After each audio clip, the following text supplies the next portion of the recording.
Syar'at Sadasis, the title of Misbahur Rashad Al-Aziziyah. My teacher is handsome and beautiful.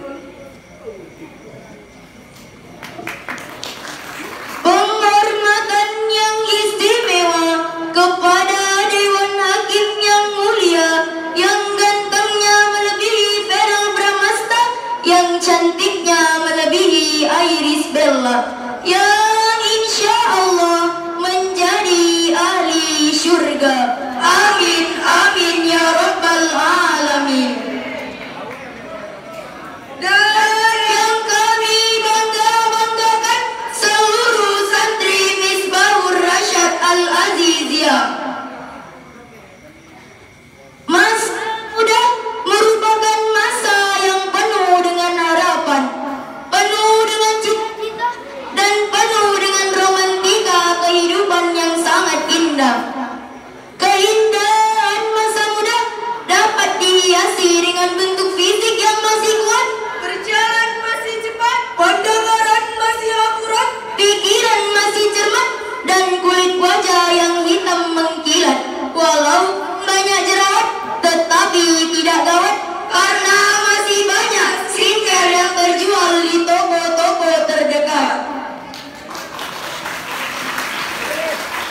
Oleh karena itu, lantas saja bila para pemuda dan remaja menjadi penentu maju dan mundurnya suatu negara, Indonesia banyak melahirkan generasi-generasi pemuda sebagai bibit utama bangsa Indonesia, yang didirikannya dengan sikap tanggung jawab serta usaha yang harus diciptakan secara bersama-sama. Maka dalam kesempatan yang baik ini, izinkanlah kami menyampaikan suatu syarahan.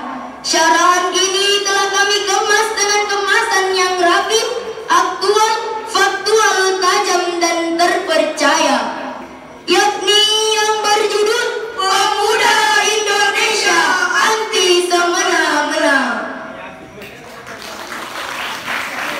Hadirin kejam hadirat, tuan-tuan dan puan-puan, dengan landasan Al-Quran Surah Al-Kahfi ayat 109-110 yang akan dilantunkan oleh qari'ah kami berikut ini.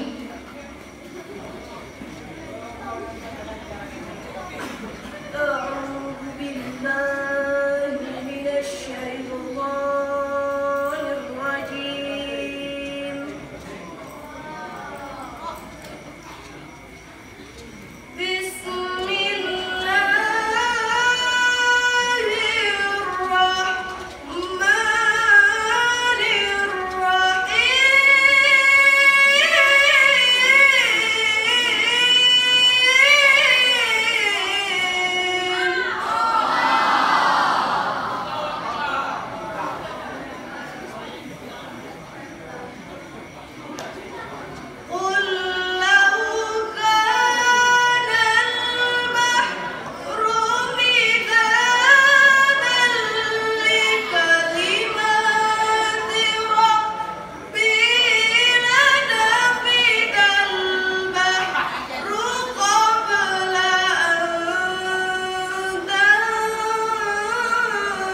Aku berlindung kepada Allah dari godaan syaitan yang terkutuk dengan menyebut nama Allah yang Maha Pengasih lagi Maha Penyayang. Katakanlah Muhammad, seandainya lautan menjadi tinta untuk menulis kalimat-kalimat Tuhanku, maka pasti habislah lautan sebelum selesai penulisan kalimat-kalimat Tuhanku. Meskipun telah kami tambahkan sebanyak itu pula, katakanlah Muhammad, sesungguhnya aku ini hanya seorang manusia seperti kamu yang telah menerima wahyu bahwasanya Tuhan kamu adalah Tuhan yang Maha Esa, Maha benar Allah dengan segala firman-firman-Nya. Sadaqallahul azim. Dari ayat di atas kita belajar bahwa para remaja dan pemuda menjadi penentu maju dan mundurnya suatu negara. Maka wajar bin pantas jika presiden pertama kita berkata, berikanlah kepadaku 10 orang pemuda, maka akan kukencangkan isi dunia.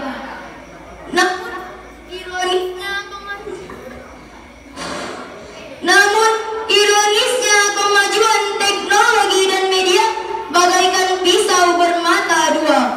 Di satu sisi kita diuntungkan, namun di sisi lain kita dirugikan. Sudah terbukti bahwasannya media menjadi salah satu tempat penyebaran ghibah dan fitnah, sehingga banyaknya permunculan generasi yang semena-mena, serta banyak timbulnya permunculan salah bagian tempat ini, timbulnya sifat roasting, body shaming, apalagi yang lagi suka ngeghosting.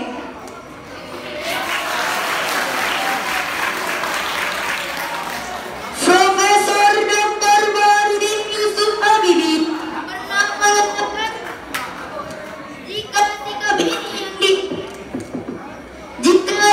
ini yang diaplikasikan oleh bangsa kita, maka kami yakin mereka bukanlah sebagai penopang pembangunan, melainkan virus pembangunan, menghambat pembangunan, bahkan penghancur pembangunan. Sungguh miris.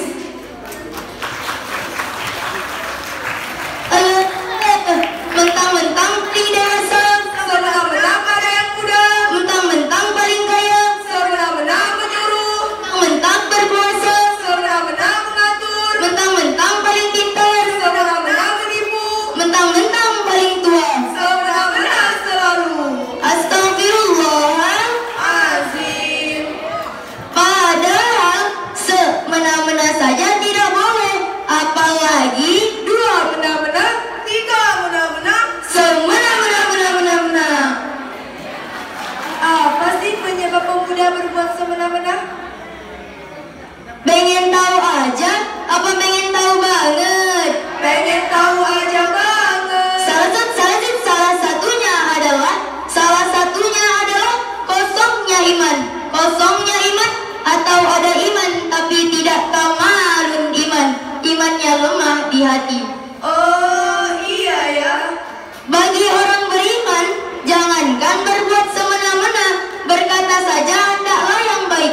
atau diam. Falyakun khairan aw liyasmut. Dampak dari semena-mena tempat dipan resah rusuh ribut ribut. Lalu kebahagiaan susah digapai, kedamaian susah tercapai, urusan susah selesai, masalah tak kunjung usai, tak di gunung tak di pantai, tak berdosa lemah lulai, air mata mengalir derai, ada yang bertikai dan sentrai, kalau ada yang bercerai berai, pelakunya malah santai-santai, lunglong cadang dongkrai. Mari kita stop jadi pemuda semena-mena. Semena-mena cakap-cakap tak boleh, semena-mena bikin celaka, besarlah dosanya. Ayo tobat minta maaf, semena-mena bikin celaka, menyesal akhirnya. Dari syarahan yang telah kami sampaikan dapat kita ambil kesimpulan bahwasannya pemuda dan remaja menjadi penentu maju dan mundurnya suatu negara. Oleh karena itu, maka dari sekarang tingkatkan semangat juang yang tinggi serta memiliki rasa tanggung jawab yang penuh atas kelangsungan nusa, bangsa dan agama. Tidak hanya satu sampai dua, bahkan 3 orang, melainkan hal ini juga menjadi tanggung jawab kita bersama. Agar apa? Agar tidak meninggalkan generasi-generasi yang lemah, baik fisik, mental, ataupun intelektual. Guru kami pernah berpesan, jangan pernah merasa pintar, tapi pintarlah dalam merasa. Subhanal yaum rijalul uddin, leader today is the leader tomorrow. Pemuda hari ini adalah pemimpin yang akan datang. Dari syarahan yang telah kami sampaikan mengingatkan kami dengan sebuah syair. Pemuda, pemuda, pemuda, bangkitlah, ayo bangkit membela negeri. Aku cinta padamu negeri. Jangan bilang kau pemuda kuat, jangan mentang-mentang badan sehat. Innalillah, innalillah. Bila dirimu cinta salawat, bila hatimu rindu Muhammad, pemuda yang hebat. Masya Allah, Masya Allah. Pemuda yang sejati yang dicipta oleh Nabi, bukan yang berotot besi apalagi tukang selfie. Pemuda anti maksiat, gemar membaca sholawat dan tak pernah lupa mengerjakan sholat. Jadilah kau pemuda generasi yang berguna, bukan sibuk soal cinta, penampilan banyak gaya. Jadilah pemuda taat agar dirimu selamat di akhirat, bisa berjumpa dengan kanjeng Nabi Muhammad. Pemuda, pemuda, pemuda, bangkitlah, ayo bangkit membela negeri. Aku cinta padamu negeri. Anak ayam berlari mencari induknya, induknya lari dikejar Musa. Marilah kita bangun generasi bangsa demi masa depan yang gemilang. Saya Nadia Syahrani, Ana Aryani Zuhra, ayah Khaliani Salsabila Kinanti. Kami bertiga undur diri. Mohon maaf dan terima kasih, karena kebenaran datangnya dari Tuhan, kesalahan datangnya dari setan. Kita semua hanya korban.